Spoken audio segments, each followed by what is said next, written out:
안녕하십니까? 아동미술 전문가 김인숙 인사드립니다. 오늘은 그림 속에 그 의견이 담긴 우리 아이들의 이야기, 보석들의 이야기라는 주제를 가지고 주제 하나의 주제를 통해서 여러분들과 이렇게 의견을 나눠보고 싶습니다. 자, 이렇게 제가 개발한 프로그램 중에 디벨롭 브레인 브레인 디벨롭먼트라는 이런 프로그램이 있는데요. 주제는 힘들겠어요. 우리 도와주자. 어떻게 도와줘야 되지? 이거를 6살, 만 4세 아이들에게 물어본 거예요. 이렇게 식빵을 이렇게 개미가 짤짤 땀을 흘리면서 이렇게 끌고 가는 식빵이에요. 이 모습을 이 그림을 본 아이들이 어떤 의견으로 이 개미를 도와주게 될까요? 궁금하시죠? 저는 매년 아이들의 의견을 보면서 놀라운 발견을 해요. 이 아이는 정말 봉사단체로 가야 되겠다. 이 아이는 정말 그 참 도와주는 모습이 이 어린 아이인데도 불구하고 정말 멋지게 도와주는구나. 또는 도와주는 걸 아직은 잘 모르네. 이런 아이들의 각각의 의견들을 보면서 이 아이들이 어떤 의견을 가지고 도와줌을 배워야 되고 또 어떻게 도와준다는 개념을 알게 할 것인가라는 수업 시간에 또 아이들을 또 접하면서 도와줌에 대해서 교육하게 되는 프로그램이죠. 자, 이제 6살 아이들의 비교적 글씨도 알면서 자신의 의견을 표현하는 아이들을 볼 수 있습니다. 자, 주제는 무엇이니? 개미예요. 개미 이 그림을 보고 생각나는 걸 한번 정리해 볼까? 여기다 적어 볼까? 풀이 생각나요. 더듬이가 생각나요. 까만색이 생각나요. 땅속이 생각난대요. 만 4세 아이가. 그리고 이제 그림을 표현했어요. 어떻게 도와주고 있을까요? 선풍기를 싹 쐬주면서 땀을 말려주고 있는 거 보이시나요? 여러분 정말 행복해지시지 않나요? 4살 아이의 도와주는 모습이에요. 만 4살 아이들. 응? 또 우리 아이는 손에 무엇을 들었을까요? 또 이렇게 우산 같은 걸 이렇게 쐬어줬네요. 더울까 봐. 또 여기에는 뭘 준비하고 있어요? 와, 개미 등 위에 수박 한 조각을 이렇게 태워줬어요. 수고한다는 거죠. 그리고 우리 집을 생각하고 있네요. 자, 우리 아이의 의견을 보고 아이가 글을 쓸 수 있기 때문에 그 의견을 글로 한번 써볼까 하고 이렇게 쓰게 된 거죠. 개미를 도와줘요. 개미 그림을 보고 만 4세 아이가 개미를 도와줘요 라는 제목의 글을 쓰기 시작합니다. 개미는 식빵이 너무 무거워서 도와달라고 말했어요. 선풍기 바람을 쐬어줬어요. 언니는 가져왔어요. 언니는 자동차를 가져왔대요. 자, 어떤 의미인지 아시겠죠? 이렇게 도와주세요. 어떻게 도와줄까에 대해서 아이들의 의견이 이렇게 나오고 있는 거죠. 또 우리 친구는 너무 많은 표현을 하다 보니까 색을 칠할 수 없어요. 그래도 끝잡입니다. 색을 칠하지 않을 수 있어요. 그래서 여기 보면 이렇게 어떻게 도와주고 있을까요? 커다란 자동차의 바퀴 보이시나요? 자동차 바퀴. 그리고 여기에 자동차에 개미를 톡 실어주고 포도를 한 송이 딱 줬어요. 포도는 누가 좋아하는 걸까요? 자신이 좋아하는 거겠죠? 이런 포도를 주고 포도를 주렁주렁 포도가 달린 포도를 주면서 개미에게 포도를 이렇게 주겠다는 거죠. 먹여주겠다는 거죠. 자, 이렇게 도와주고 있는 아이도 있네요. 정말 멋진 생각이죠. 이렇게 개미를 자동차에 실어서도 가게 할 거예요. 이렇게 도와줬네요. 또 이제 어떤 도움이 있을까요? 자, 힘들겠다. 우리 도와주자. 개미를 도와주자. 이렇게 얘기했더니 아주 식빵을 예쁘게 꾸며줬어요. 식빵을 예쁘게 리본도 꽂아주고 또 볼에는 하트도 그려주고 그러면서 개미를 도와주는 거예요. 이제 어떻게 도와줄까요? 먹을 것들을 주면서 역시 이 친구도 자동차에다 이렇게 태웠네요. 그리고 이 앞에서 운전은 누가 해줘요? 이렇게 예쁜 여자아이가 이렇게 해주고 있는 거예요. 자, 아이들의 도와주자는 의견 속에서 그림으로 표현하는, 아직 글씨를 잘 쓰지 못하고 자기 의견을 첫 번째 아이처럼 적어내지 못하는 아이들은 그림을 통하여 자기 의견을 반영시켜요. 어떻게 도와줄까? 아이들은 고민하는 거죠. 또 하나, 그 다음 아이를 볼까요? 자, 이 친구는 어떻게 도와주고 있을까요? 고양이는 언니 머리 위에 개미 도와주는 거 보고 있대요. 언니 머리 위에서 고양이는 어떻게 개미를 도와주나 하고 고양이는 구경하고 있고요. 도연이는 개미가 땅에 있어서 보고 있다고 얘기해요. 그러면 개미는 누가 도와줄까요? 언니가 이렇게 도와주고 있는 걸 얘기하고 있는 거예요. 자, 아이들마다 개미가 도와주는 거, 개미를 어떻게 도와야 되는 건지 이런 이야기들을 하고 있네요. 그럼 이 친구는 어떤 친구일까요? 여러분, 우리가 그림을 통하여 조금 전에 그림을 그린 친구들은 충분히 인지 발달, 자신의 표현을 그림으로 표현하는 발달 또는 말을 통하여 선생님께 전달하는 능력이 몹시 우수한 아이들이죠. 이런 아이들을 정상 발달의 아이들이다. 6살 다운 아이들이다. 이렇게 보고 있는데 여기 보시면 우리 친구는 왠지 좀 어리지 않나요? 우리가 그림 지도를 하다가 이렇게 좀 의견이 어리고 표현이 어리다고 해서 그 아이를 너는 그림을 못 그리는 아이야.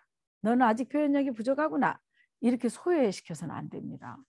주제를 접근할 때는 힘들겠다. 우리 도와주자 했을 때 보실까요?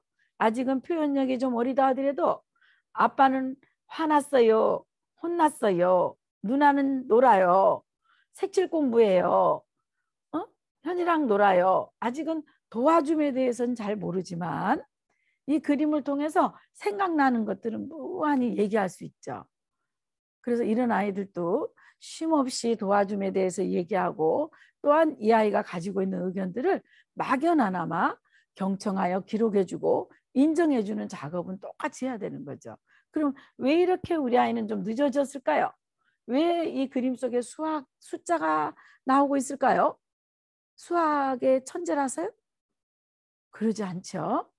어머니 주 양육자의 부모님의 의견이 스토리를 통하여 상황을 이해시키고 전달하고 이런 교육법이 아니고 1, 2, 3, 4 쓰기, 기억, 니은 쓰기에 급급하게 되면 아이들의 생각하는 힘이 약해질 수밖에 없답니다. 이 세상에 태어났더니 1, 2, 3, 4만 쓰는 거야.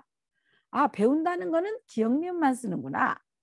이런 의견을 갖게 되면 아이들의 사고 활동에 이렇게 지장을 초래하게 되죠. 그래서 엄마들도 이런 그림을 통한 사고력이 무엇인지 또 표현 활동을 통하여 아이의 어떤 의견을 표현하는 건지 이런 것들에 관심을 기울여 보신다면 내 아이를 어떻게 도와줄 건지 보다 조금 더 이해가 되실 것 같습니다.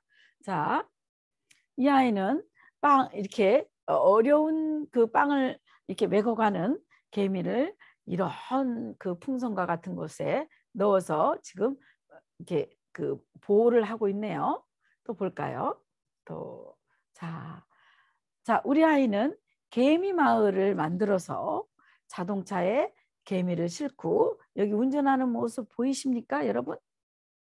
정말 독특한 자신의 의견들을 내놓고 있어요. 자, 이 모든 의견들이 아이들의 의견의 반영이고 또 이런 의견들은 존중받아서 도와줌에 대한 가치관을 만들어 나가야 되는 거죠.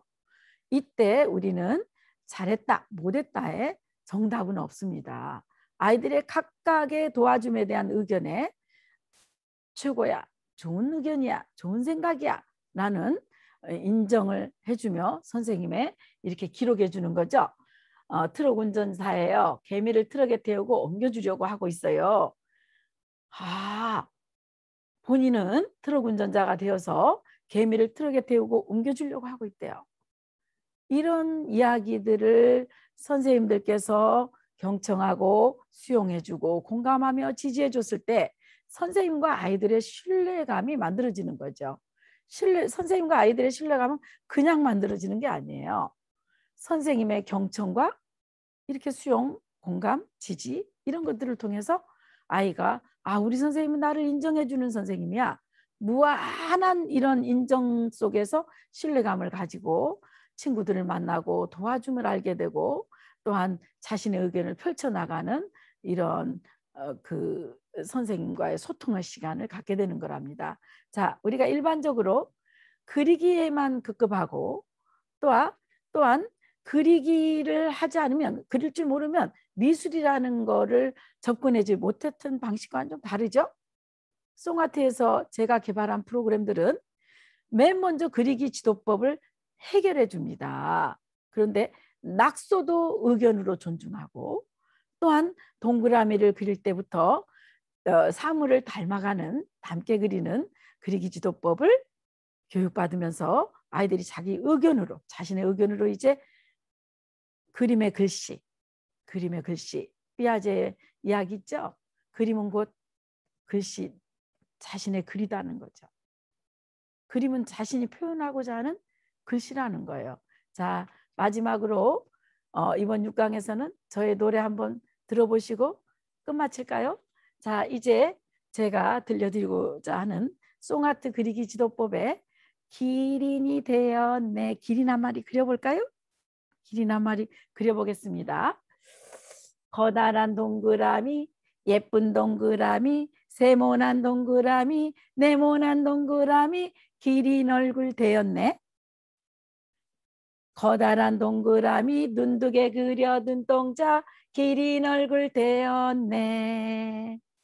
코는 어디에, 입은 어디에, 귀는 어디에, 이렇게 하면서 명칭을 불러주며 관찰하여 표현해. 저는 여기다 그렸지만 선생님들께서도 그리셔도 됩니다. 어머님들께서도 그리셔도 됩니다. 그러나 아이들은 결코 똑같이 그리지 못합니다. 관찰하여 표현해. 목은 어디에? 여기에 있어요, 선생님. 몸통은 어디에? 선생님, 제가 보는 몸통은 여기에 있는데요. 선생님, 아니에요. 제가 보는 목은 여기에 있어요. 제가 보는 몸통은 이렇게 생겼는데요. 다리는 어디에? 발톱은 어디에? 다리는 어디에? 발톱은 어디에? 꼬리는 어디에? 무슨 옷을 입었니? 예쁜 옷을 입었어요. 꼬리는 어디에? 다리는 어디에? 발톱은 어디에? 이렇게 하면 아이들이 각각의 개성 있는 표현들로 기린을 그려내게 되는 거죠. 자, 결코 보고 그리지 못해요. 아이들은요. 아이들이 관찰하여 표현하게 된답니다. 어떻게 하면은요? 꼬리는 어디에? 다리는 어디에? 발톱은 어디에? 관찰하여 너가 관찰한 대로 표현해. 표현의 자유. 이렇게 하면서 표현하도록 한 그리기 지도법을 마스터한 아이들은 이제 자신의 의견으로 모든 것들을 표현할 수 있는 거죠. 자, 이것으로서 김인숙의 송아트 6강을 마치도록 하겠습니다. 감사합니다.